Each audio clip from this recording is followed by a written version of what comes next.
चलिए, हर हर महादेव, जय भीम, सभी को जय हिंद। चलिए, तो रेडी भैया, आवाज वगैरह मिल पा रही है ना आप सभी को? मिल पा रही है? तो चलिए फिर स्टार्ट करते हैं। आपके सामने क्वेश्चन दिया गया है और आपसे यहाँ पर दिया गया है, कह रहे निम्नलिखित में से कौन सा शब्द जातिवाचक संज्ञा नहीं है? चलिए बताइएगा। हर हर महादेव, हर हर महादेव। देखो आपसे कह रहा है यहाँ पर क्या, कि निम्नलिखित में से कौन सा शब्द जातिवाचक संज्ञा नहीं है? तो हमने कहा सर जाति में देखा जाए तो आप कहेंगे सर जवान जो आपका ये जाति में होगा, बालक जो आपकी जाति में है, मनुष्य भी एक जाति में है। लेकिन जो सुंदर शब्द आपका है, ये सुंदर शब्द जातिवाचक नहीं होगा, ये आपके भाव को दर्शाएगा।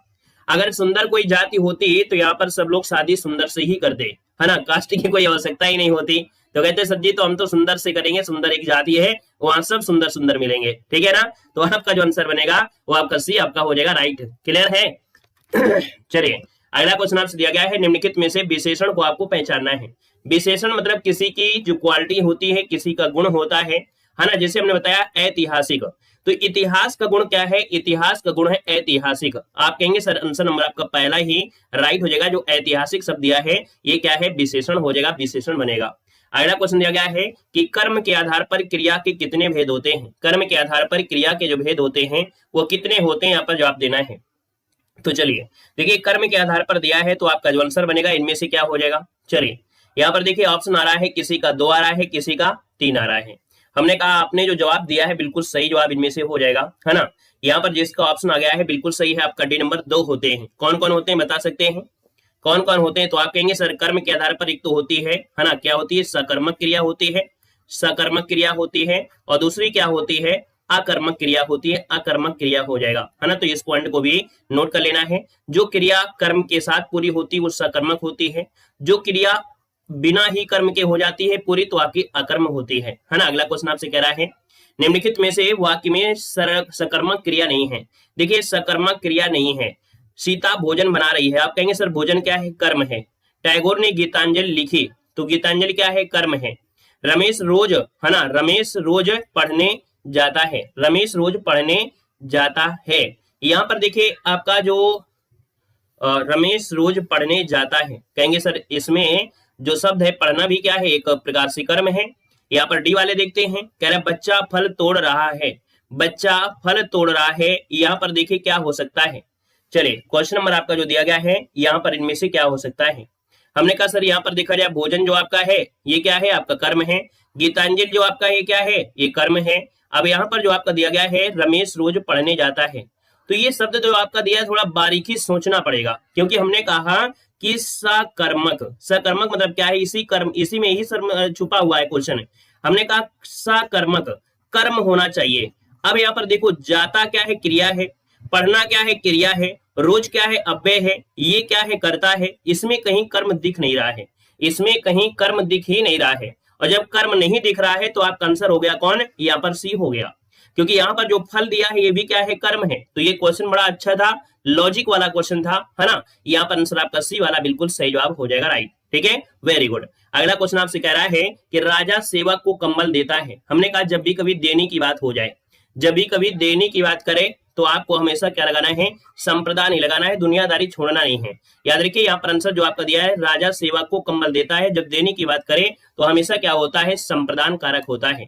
अगला जो देखा ना जा सके वाक्य के लिए शब्द में से कौन है? जो देखा नहीं जा सकता है, जो देखा नहीं जा सकता है तो आप कहेंगे सर यहाँ पर देखिए दृश्य तो होगा नहीं, पारदर्शिता में भी देखा जा सकता है, आप कहेंगे ऑप्शन बी हो जाएगा अदृश्य। क्या हो जाएगा? अदृश्य। अब ये अपारदर्शी मतलब एक प्रकार से देखा जा सकते हैं, एक ट्रांसपेरेंट मतलब दूसरी तरफ देखने के लिए। तो इसका आंसर बेस्ट आंसर आपका बी वाला राइट हो जाएगा, याद रखिएगा। ठीक है, अगला क्वेश्चन आपसे यहाँ पर दिया गया है, कह रहा है ज्ञा वर्ण जो बना है वो किसके संयोग से बना है?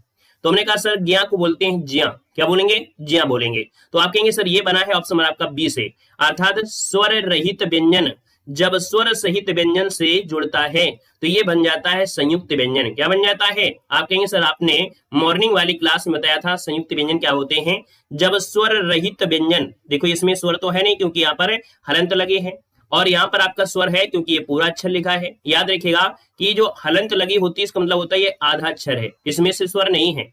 और यहीं पर अगर इसमें स्वर मिला दिया जाए तो आप कहेंगे ये पूरा का पूरा का होता है, अर्थात स्वर रहित व्यंजन जब स्वर सहित व्यंजन से मिलता है तो ये हो जाता है संयुक्त व्यंजन। आंसर नंबर आपका हो गया बी नंबर। संयुक्त व्यंजन की संख्या कितनी होती है? आप कहेंगे संयुक्त व्यंजन की संख्या आपकी 4 होती है ना, जो कि क्वेश्चन ये आपकी पुलिस में पूछा भी गया था। इस बार जो यूपी पुलिस हुआ था उसमें एक क्वेश्चन यही परिभाषा आए थे कि स्वर रहित व्यंजन जब स्वर सहित व्यंजन से जुड़ता है तो होता क्या है? संयुक्त व्यंजन। इसको नोट कर लीजिएगा, अच्छा क्वेश्चन है। यहाँ पर अगला दिया गया है भाववाच्य वाला वाक्य इनमें से कौन सा है? चलिए भाववाच्य वाला जो वाक्य है इनमें से कौन सा है? चलिए भाववाच्य आपसे पूछा गया, इसका आंसर इनमें से क्या हो जाएगा? चलिए हाँ वेरी गुड। यहाँ पर देखा जाए तो आपका जो आंसर है यहाँ पर राइट इनमें से क्या हो जाएगा? हाँ तो देखिए यहाँ पर आपका जो आंसर आ गया है भाववाच्य वाला वाक्य इनमें से कौन सा है? क्वेश्चन नंबर आपका 8 दिया है और 8 की बात करते तो ऑप्शन सी जब का हितेश से खाया नहीं जाता है। हितेश से खाया नहीं जाता है, इसका मतलब आपका जो आंसर आ गया है यहाँ पर आपका राइट हो जाएगा, आपका सी नंबर राइट हो जाएगा। दोस्तों याद रखिएगा, क्लियर है। आगे बढ़िए, क्वेश्चन आपसे अगला पूछा गया और आपसे कह रहा है जिसकी लाठी उसकी भैंस, जिसकी लाठी उसकी भैंस। यहाँ पर आपको बताना है जिसकी लाठी उसकी भैंस, यहाँ पर आंसर इनमें से क्या हो जाएगा? चलिए यहाँ पर जवाब देना है। चलिए यहाँ पर बताइएगा जिसकी लाठी उसकी भैंस, इसमें से कह रहा है जिसकी लाठी उसकी भैंस, ये भैंस ये है क्या? कहावत है, लोकोक्ति है, आपका है क्या या मुहावरा है?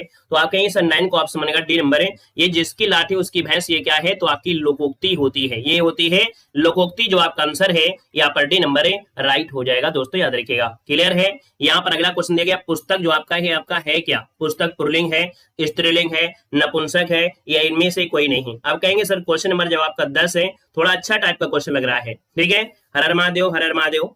हमने कहा पुस्तक कैसा है या पुस्तक कैसी है? तो आप कहेंगे सर पुस्तक नपुंसक में भी तो होगा, लेकिन हमने कहा कि सर आप पढ़ रहे हैं हिंदी, जब हिंदी पढ़ रहे होते हैं तो हिंदी में लिंग आपके 2 ही होते हैं, एक होता है स्त्रीलिंग, दूसरा होता है पुल्लिंग। तो आप कहेंगे सर ये आंसर आपका बी यहाँ पर जाएगा, आपका जवाब हो जाएगा बी नंबर है, स्त्रीलिंग हो जाएगा। अगला क्वेश्चन आपसे कह रहा है किसी काम को करने में हिचकिचाना, समानार्थी शब्द आपका है क्या? किसी काम को करने में हिचकिचाना।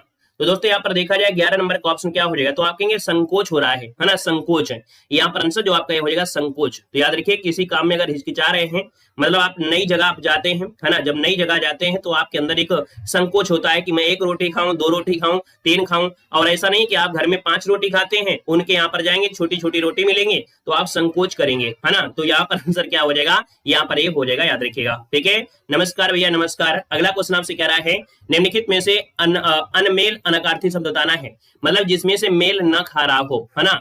अनेकार्थी में जो मेल न खा रहा हो 12 नंबर में, वो आपसे कह रहा है। हमने कहा सर यहाँ पर गो दिया है गाय होता है और इंद्री मतलब स्वर्ग होता है। खत दिया है पत्र और आख्यान मतलब दिया है खजाना। हमने कहा आख्यान मतलब ये व्याख्या को दर्शाता है। क्या दर्शाता है? ये व्याख्या को दर्शाता है। तो आपकी खजाना तो नहीं होगा, ठीक है, ये खजाना आपका नहीं होगा। ऑप्शन नंबर आपका बी गलत दिया है। वहीं पर ढर्रा मतलब होता है पद्धति, है ना। ढर्रा बोलते हैं एक ही ढर्रा आप लोग पकड़े रहते हैं, एक ही ढर्रा पकड़े रहते हैं, है ना। तो एक ही ढर्रा नहीं पकड़ना है, आपको नए नए तरीके खोजना है, अपनी पद्धति में परिवर्तन करना है। उपाय मतलब होता है जो आपका उपाय का व्यवहार, ठाकुर देवता ईश्वर आपका स्वामी। तो आंसर आपका बी हो जाएगा।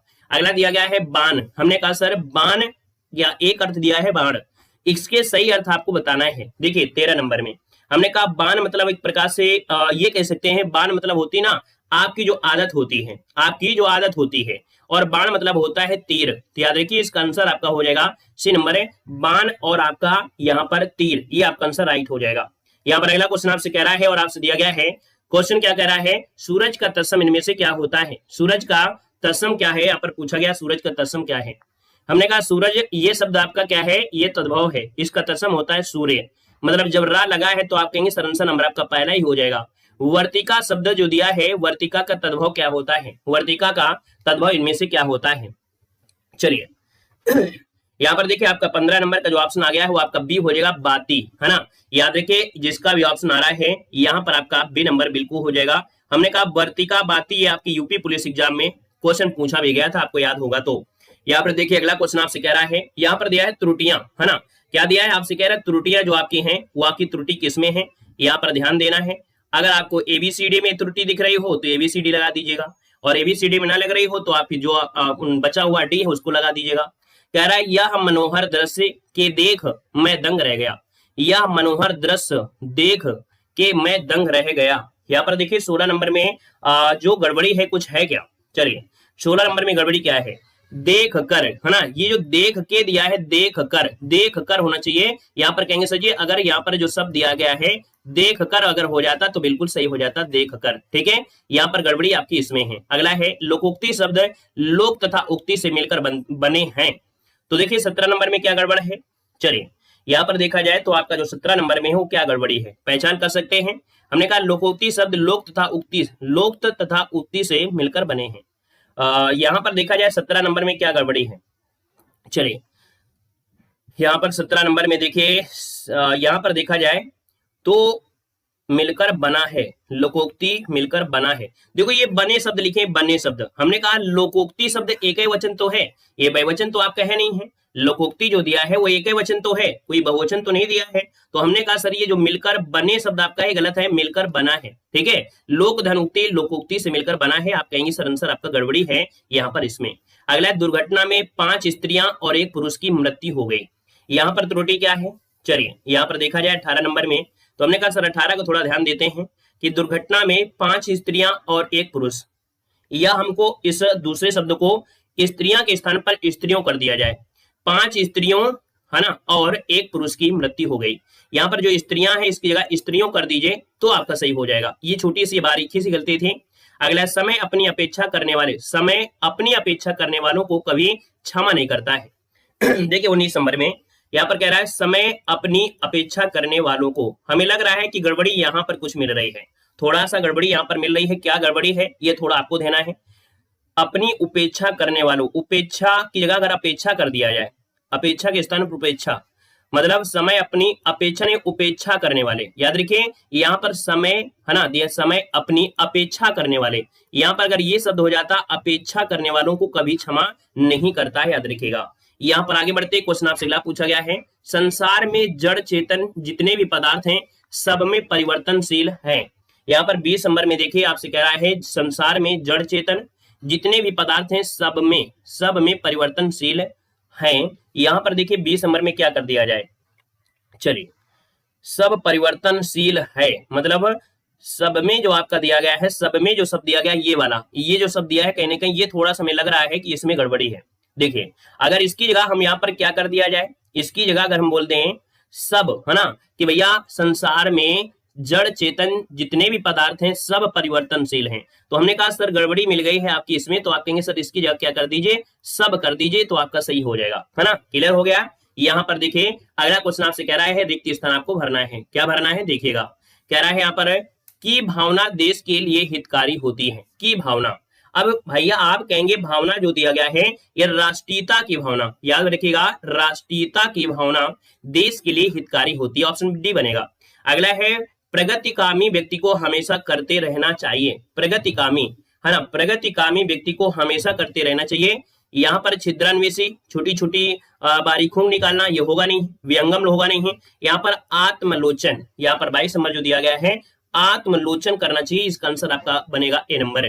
अगला है पुरुष पत्नी के मरने पर कहलाता है, मतलब अगर किसी पुरुष की पत्नी मर गई है तो उसे क्या कहते हैं आपसे कह रहा है।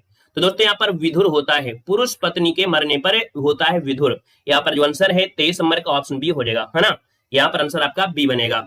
यहाँ पर देखो दिया गया वे विद्वान, पुरुष की अगर पत्नी मर गई है तो यहाँ पर विधुर होता है, सही है। यहाँ पर दिया गया है आपसे कह रहा है वे विद्वान हैं, वे कैसे विद्वान हैं, तो आप कहेंगे सर वे जो विद्वान है ना, छोटे मोटे विद्वान तो होंगे नहीं, क्योंकि विद्वान शब्द दिया है तो इसका मतलब ये होगा ये प्रकांड शब्द बोलेंगे, है ना, बहुत बड़े अपने आप में क्या है विद्वान है, तो हम प्रकांड शब्द का प्रयोग करते हैं। क्या प्रकांड शब्द का प्रयोग किया जाता है। यहाँ पर अगला क्वेश्चन आपसे कह रहा है भारत एक देश है, तो भारत एक देश है, ये देश आपका है कैसा है, बहुभाषी है या अल्पभाषी है, तो आप कहेंगे भारत में देखा जाए जो भाषाएं हैं, है ना, भारत में जो भाषाएं हैं वो बहुत सी भाषाएं हैं, अर्थात बहुभाषी भरेंगे, आंसर नंबर आपका सी राइट हो जाएगा।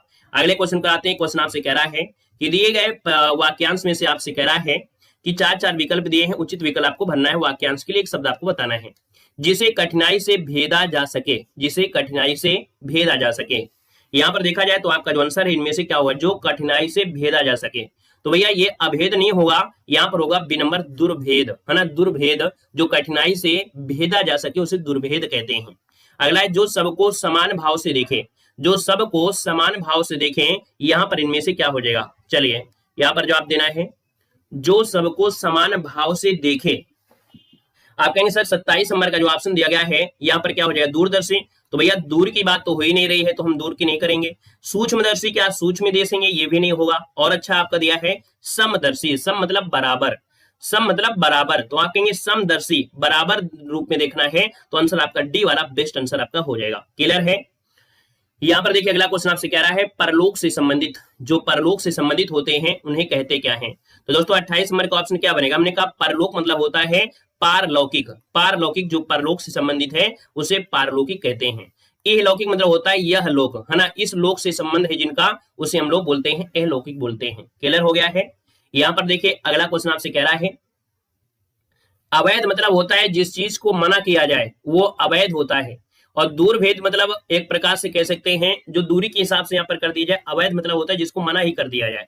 यहाँ पर दिया पीछे पीछे चलने वाला, पीछे पीछे चलने वाला, तो हमने कहा सर आप आगे आगे चलते रहिए, यहाँ पर आप पीछे पीछे अर्थात पीछे पीछे चलने वाला होता है अनुगामी। यहाँ पर आंसर आपका ये हो जाएगा अनुगामी बनेगा। अगला है जिसके हृदय में ममता नहीं है, जिसके हृदय में ममता नहीं है, यहाँ पर 30 नंबर में, तो हमने कहा सर 30 नंबर का जो ऑप्शन है यहाँ पर हो जाए आपका निर्मम, निर्मम जो कि ऑप्शन आपका डी नंबर है राइट हो जाएगा, जिसके हृदय में ममता नहीं है। अब आप कहेंगे सर ममता तो सिर्फ महिलाओं में होती है क्या, ऐसा नहीं है, बहुत लोगों में होती है, पुरुषों में भी ममता होती है ना, उनमें भी ममता होती है, याद रखिएगा, ऐसा नहीं सिर्फ महिलाओं में। ममता मतलब एक प्रकार से दया भावना जो होती है, ठीक है ना, तो यहाँ पर याद रखिए इसका ऑप्शन आपका डी आपका हो जाएगा। अगला है बाल की खाल निकालना, इस मोहरे का अर्थ क्या है, तो हमने कहा बाल की खाल मतलब क्या होता है, एक प्रकार से जो गुण होते हैं, है ना, कुछ लोग ऐसे होते हैं बहुत नौटंकी करते हैं, है ना, नौटंकी मतलब मीन मेख मतलब छोटी छोटी बारीकी निकालना, तो बहुत मीन मेख निकालना मतलब होता है कि बाल की खाल निकालना, ऑप्शन आपका सी हो जाएगा। यहाँ पर देखो दिया गया है समान व्यवहार करना के लिए रोकोक्ति आपका है क्या, समान व्यवहार करना, समान व्यवहार करना है, तो आप कहेंगे सर 32 नंबर का जो ऑप्शन है यहाँ पर राइट हो जाए ए नंबर है। एक ही लकड़ी से सबको हाँकना, एक और एक 11 होते हैं, एक तो करेला नहीं, ऑप्शन आपका ए हो जाएगा। एक ही लकड़ी से सबको हाँकना, ऑप्शन नंबर आपका ए हो जाएगा। चाहे वो नया स्टूडेंट हो चाहे पुराना स्टूडेंट हो, हम आपको हमेशा कहते हैं कि देखिए हम आपकी कमेंट को तुरंत पहचान लेते हैं कि आप हमारे पुराने स्टूडेंट हैं, नए स्टूडेंट हैं, लेकिन एक ही रिक्वेस्ट होता है कि कॉपी पेस्ट ना करके पढ़ाई पर ध्यान दें। पढ़ाई करेंगे तो जीवन में कुछ अच्छा ही काम करेंगे, क्योंकि पढ़ाई ऐसी चीज होती है कि अगर हम नौकरी भी ना पा पाएंगे जीवन में, तो कुछ ना कुछ ऐसा कारोबार करेंगे, ऐसा हमारे अंदर टैलेंट होगा कि उस टैलेंट अर्थात उस एजुकेशन के माध्यम से कुछ ना कुछ कर सकते हैं।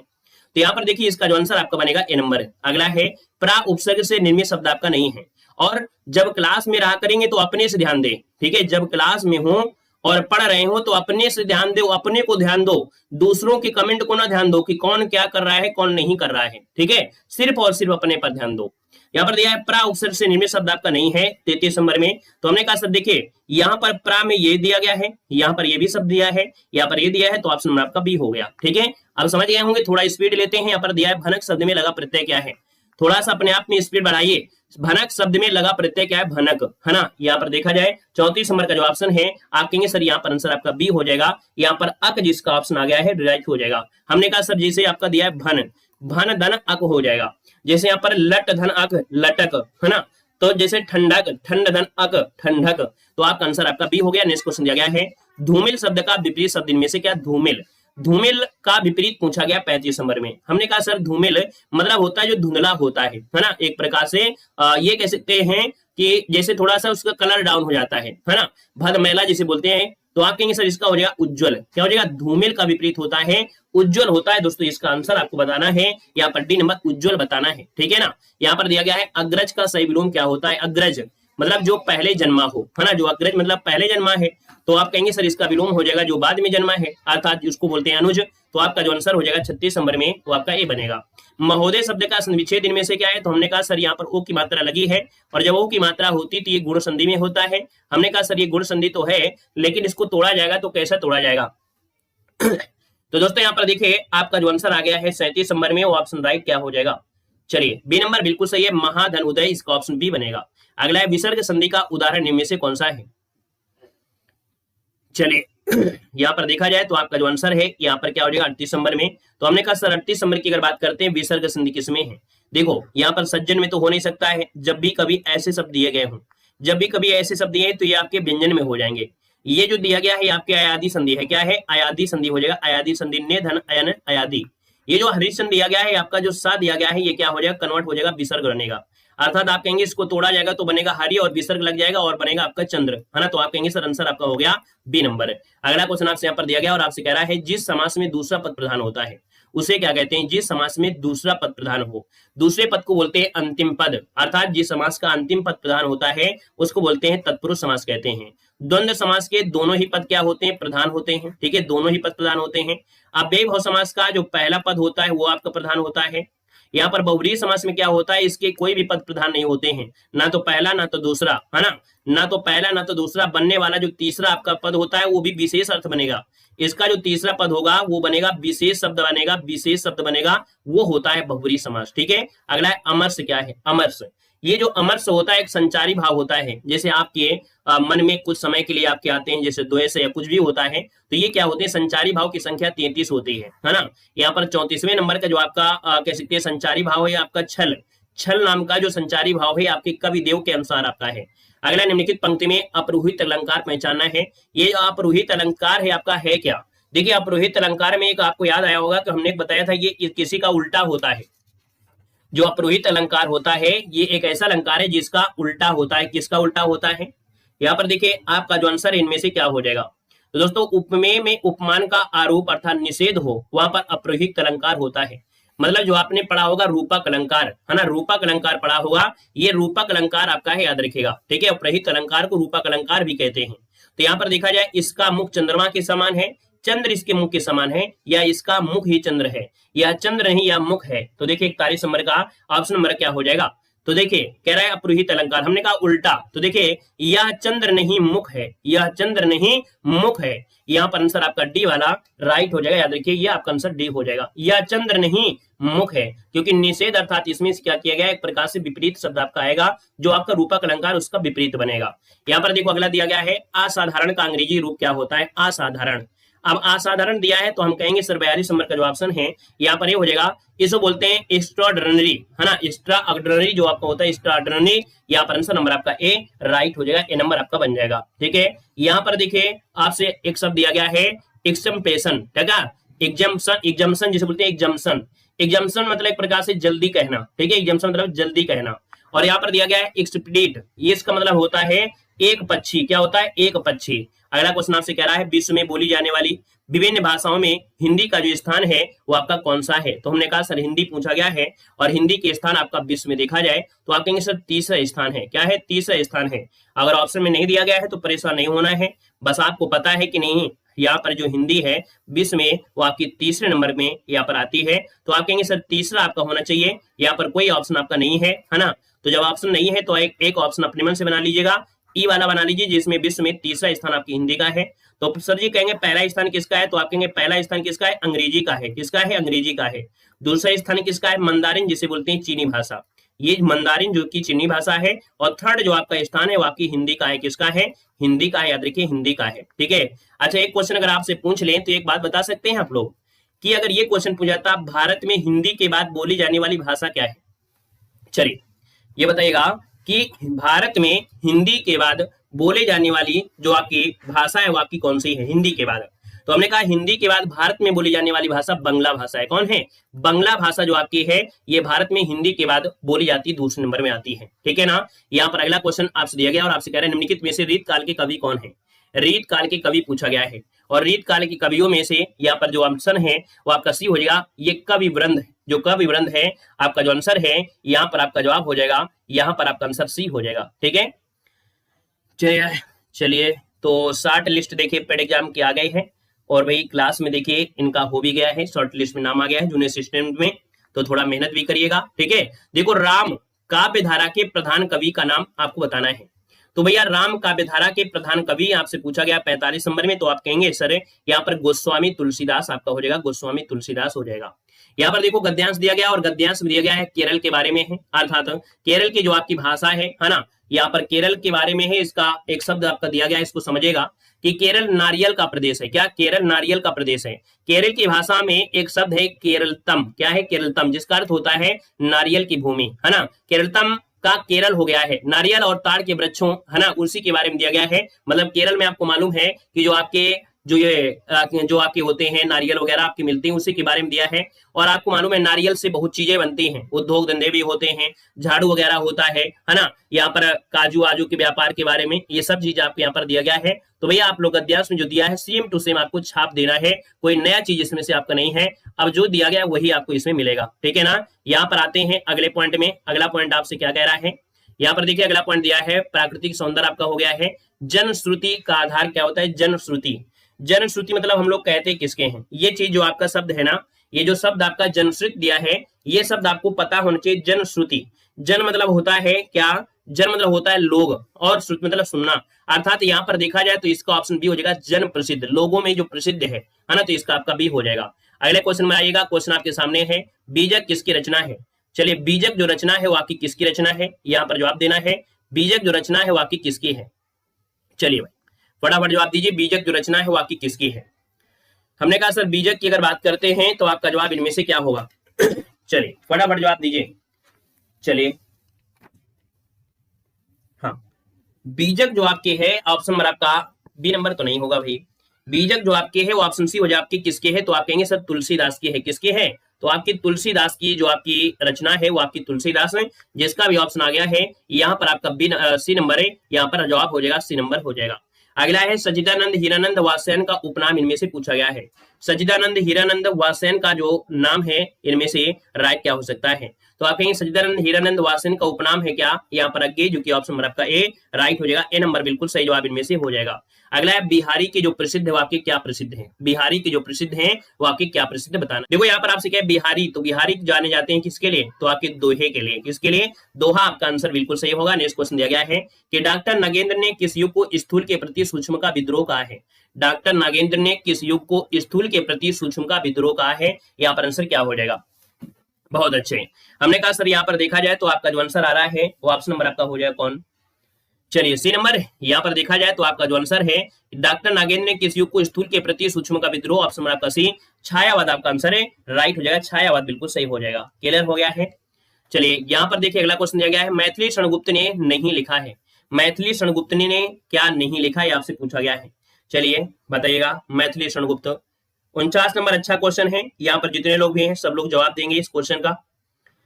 मैथिली शरणगुप्त, चलिए देखा जाए तो आप कहेंगे सर यहाँ पर देखा जाए तो साकेत है, यहाँ पर यशोधरा है, जयद्रथवध है, लेकिन कामायनी नहीं है, क्योंकि कामायनी है किसकी, तो आप कहेंगे सर कामायनी जयशंकर प्रसाद की है। ऑप्शन नंबर आपका बी वाला जिसका आ रहा है बिल्कुल सही हो जाएगा। नेक्स्ट क्वेश्चन दिया गया है, कह रहा है मेरे मन भावन के उधव के आवन की सुधी ब्रज गावनी में पावक जबे लगी, इस पंक्ति के रचनाकार पूछ लिया है। और यहाँ पर जो आपका आंसर बनेगा इनमें से क्या होगा, तो दोस्तों ये जो पंक्ति के रचनाकार है वो ऑप्शन बी हो जाएगा, जगन्नाथ दास रत्नाकर की है।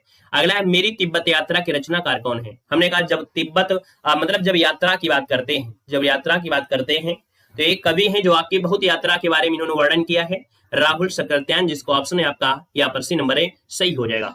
अगला है त्यागपत्र उपन्यास के जो उपन्यासकार है उनमें से कौन है। चलिए त्यागपत्र उपन्यास के जो उपन्यासकार हैं इनमें से वो राइट क्या हो जाएगा, त्यागपत्र उपन्यास के जो उपन्यासकार हैं इनमें कौन है, जैनेन्द्र कुमार, जिसका ऑप्शन आ गया है बिल्कुल सही हो जाएगा। आप कहेंगे सर इसका आंसर आपका ये हो जाएगा जैनेन्द्र कुमार। अगला है हिंदी साहित्य के इतिहास के संबंध में मॉडर्न वर्नाक्यूलर प्रेस एक्ट जो आपका है modern vernacular literature of Hindustan किसने लिखा है। Modern vernacular literature of Hindustan किसने लिखा है। 253 की बात करते हैं तो इसका आपका आंसर जो आपका बनेगा इनमें से क्या होगा, चलिए बिल्कुल सही है, ये है आपके गियर्सन साहब हैं। गियर्सन ऑप्शन नंबर आपका सी बनेगा। नेक्स्ट क्वेश्चन आपसे कह रहा है निम्नलिखित में से किस पत्रिका का संबंध इलाहाबाद से है, किस पत्रिका का संबंध इलाहाबाद से है। तो दोस्तों यहाँ पर देखा जाए जो आपकी हिंदी प्रदीप पत्रिका है, हिंदी प्रदीप पत्रिका का जो संबंध है वो ऑप्शन बी नंबर है राइट हो जाएगा। नेक्स्ट क्वेश्चन दिया गया है पराधीन सपने सुख नाही ये किस रचनाकार की पंक्ति है। पराधीन सपने सुख नाही ये किस रचनाकार की पंक्ति है। यहाँ पर देखा जाए तो आपका आंसर सी हो जाएगा, ये तुलसीदास की तुलसीदास हो जाएगा। अगला है सरस्वती पत्रिका के संपादक जो आपके हैं थे इनमें से कौन थे। सरस्वती पत्रिका के जो संपादक थे इनमें से कौन थे, यहाँ पर आंसर क्या होगा, तो आप कहेंगे यहाँ पर देखा जाए तो सरस्वती पत्रिका के संपादक पूछा गया है ना, यहाँ पर जो आंसर है आपका बी हो जाएगा महावीर प्रसाद द्विवेदी, आपका आंसर है राइट हो जाएगा महावीर प्रसाद द्विवेदी हो जाएगा। और अगला क्वेश्चन आपसे दिया गया है और आपसे यहाँ पर दिया गया है कि अमृतलाल नागर के किस उपन्यास में गोस्वामी तुलसीदास जी की जीवनी को आधार बनाया गया है। तो यहाँ पर देखिए आपका जो आंसर है आपका बी हो जाएगा मानस का हंस। मानस के हंस में ये अमृतलाल नागर का उपन्यास है, इसमें गोस्वामी तुलसीदास की जीवनी को आधार बनाया गया है। मानस का हंस ऑप्शन बी बनेगा। अगला दिया गया है रामचरितमानस में कांड जो आपके हैं सही क्रम इनमें से कौन सा है। रामचरितमानस में कांड जो है वो आपका सही क्रम क्या है। तो आपको पता है कि रामचरितमानस में 7 कांड हैं जिनको सोपान कहते हैं। अब आपको बिल्कुल क्रम से लिख देना है ना। कमेंट बॉक्स में कमेंट कर देना है 1 में कौन आएगा, 2 में कौन आएगा, 3, 4, 5, 6, 7। ये जो आपके हैं 7 कांड देखते हैं कितने लोगों को बिल्कुल क्रम से याद है ना। तो आप लोग क्रम से इसको नोट कर लीजिएगा। और इस क्लास को आज हम लोग यहीं पर रखते हैं, ठीक है। इस क्लास को आज हम लोग यहीं पर रखते हैं। आपकी अगली क्लास जो आपकी है उस अगली क्लास में चलते हैं, जो कि आपके यूपी पुलिस मॉडल पेपर री एग्जाम के लिए स्पेशल क्लास से आपको दी जा रही है ना। तो आप लोग यहाँ पर अगली क्लास में आइए। तब तक आप लोग वीडियो को लाइक करिए और हम लोग अगली क्लास में पहुंच रहे हैं। आपको लिंक दी गई है, क्लिक करके अगली क्लास में तब आप लोग पहुंचिए, ठीक है। तब तक अगली क्लास के हम पीडीएफ ओपन कर रहे हैं और आप लोग जल्दी से आ जाइए, ठीक है। धन्यवाद सभी को, जय हिंद।